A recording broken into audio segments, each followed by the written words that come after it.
Received this product in the mail today. It is a door sill that I'm going to be installing on a 2020 Jeep Rubicon.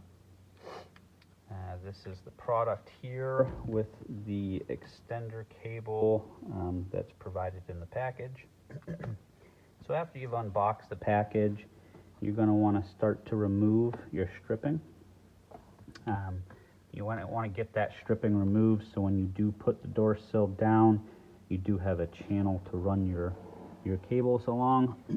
I'm going to be hooking my connector up into the light. There is a light underneath this passenger floorboard. Once the door is opened, the light engages.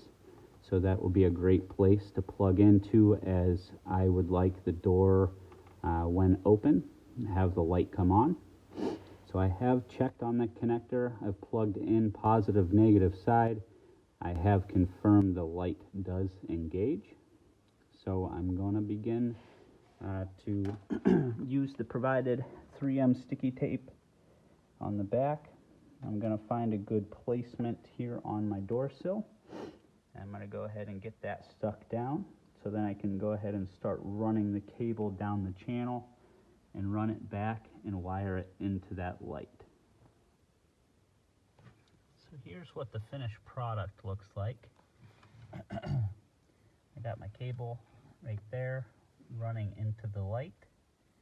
I have it running across in through the trim, running the length of the trim